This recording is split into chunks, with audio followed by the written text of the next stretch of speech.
What's up, Vetters? Patrick here with Vetted. Let's talk about Luis Elizondo.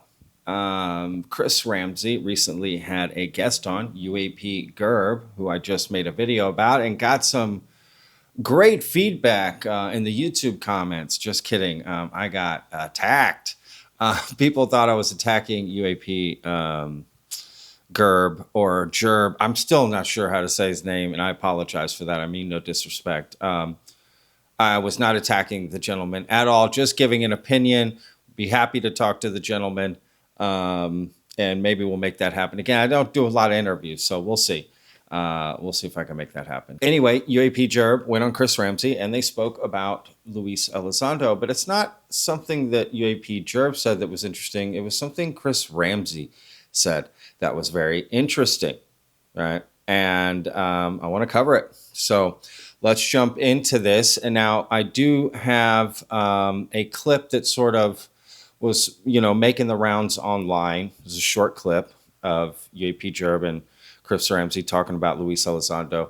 But I went to the interview and found the longer version and get a little more context and let the clip, play out a little bit. So we've got two clips to share, the short version and the long version, which does get interesting with some things that UAP Gerb brings up about Skywatcher and specifically Jake Barber. Please hit that like button, Vetters. That really helps out the videos. And of course, if you're not already subscribed, hit that subscribe button. Trying to get to 100,000 subscribers before the end of the year. All right, so let's roll this clip from Chris Ramsay's interview with UAP Gerb. Again, Chris Ramsay is saying something very interesting about Luis Elizondo.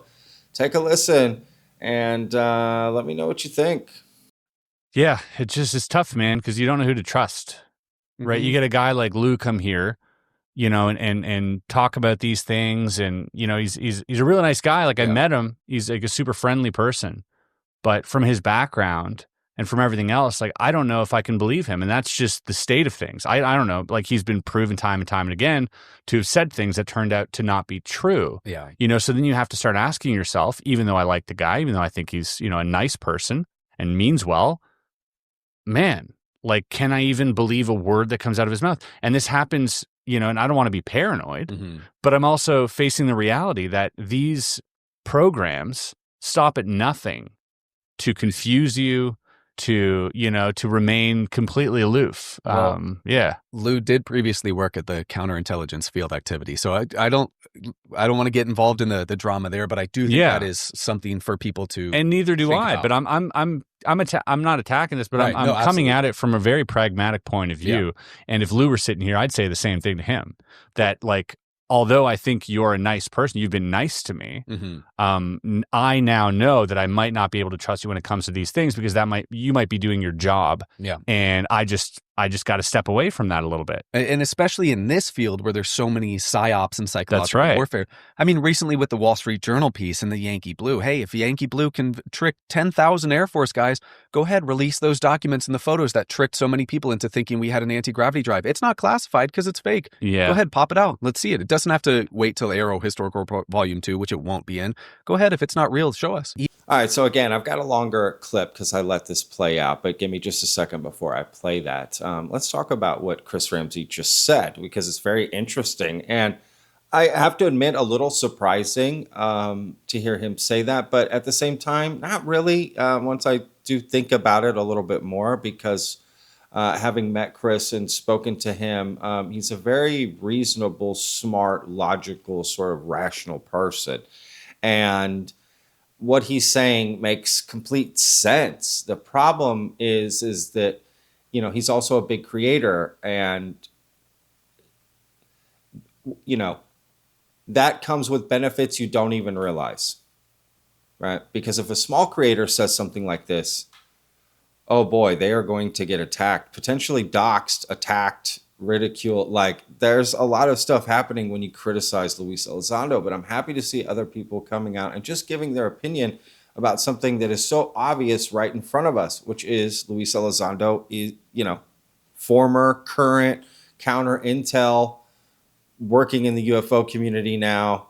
Things he said have proven not to be true. Photos, evidence he's shown has proven to be complete, completely debunked, and not just debunked, but horrifically debunked, like easily debunked, right? And anytime any sort of criticism came out against Luis Elizondo, people would get attacked. I have been a victim of it myself when I was a smaller creator. I'm still a small creator, right? But I've at least gained enough, you know, a little something here, if you will, to help keep people off of me a little bit easier. And the bigger you get, the harder it is for people to come after you. You're an easy target, but it's harder to break through the wall, I guess I should say. Now, people may attack Chris Ramsay because of saying this, to be honest with you. That still may happen, but he'll be fine. And again, I just think it's, okay to say these things. And Chris didn't say anything, defamatory or mean or insulting or disrespectful. He even said, hey, I would say this to Luis Elizondo's face. And I've always said the same thing. I would as well. Yo también, Luis. Yo te diría lo mismo a la cara. Sin problema. Right? Like, I would too. I would say the same thing to Luis. And I think it's okay to talk about these things. And why not? If it's a part of disclosure, then we got to talk about it. Sometimes some of these conversations are uncomfortable. I get it. But, again, that's why I stick to citizen disclosure. Hard to trust some of these former government employees or current. You just don't know if they're just doing their job, right? Protecting our country, but they have to lie to you to do it. And, if you knew the truth, you'd go, okay, that's okay what you're doing because you're doing what you have to do to protect our country and national security. But at the same time, someone is lying to you and you don't know if the reason is that or they're just lying to you.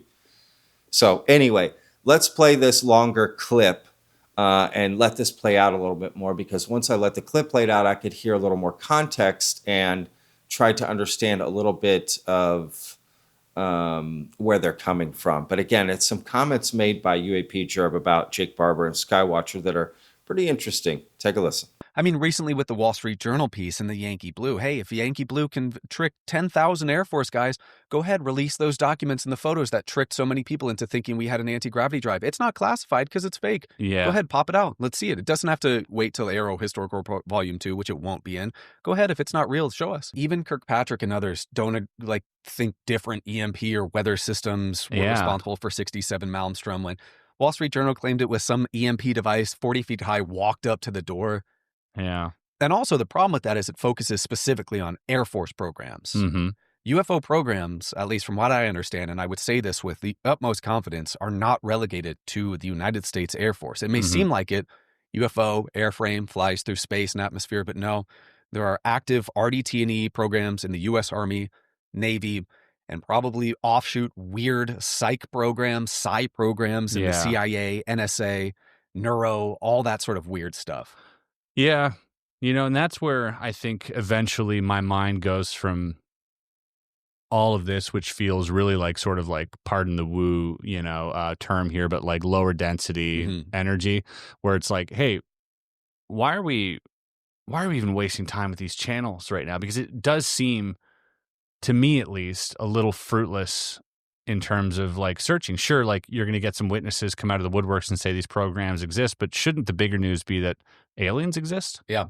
And which is why initially when I was looking at Skywatcher, initially I was like, oh, cool, something to bridge the gap here between people who believe that you can summon these things through CE5 and then other people who've been on these crash retrieval. And now we have some type of like middle ground, where, like you said, rubber meets the road.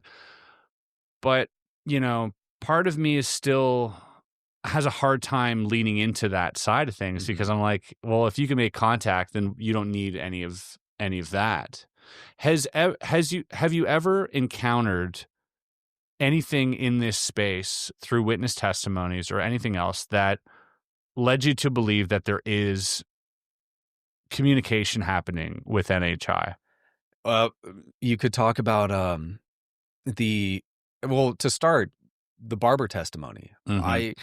It's become such a can of worms. Remember, I've been connected with this whole story for so long because this was the insider that took Michael Herrera to the infamous range now. Yeah. And when Jake came forward with Ross, it finally was known, finally could talk about that this was the insider of Michael. And of course, Jake's huge claim is that psionics are used to communicate with Kraft. Well, before he went public, there was a lot more discussion about some of the stuff Jake said and some of the stuff that he did. And there was a huge focus on like direct, very quantifiable summoning of Kraft to take them down and retrieve the Kraft.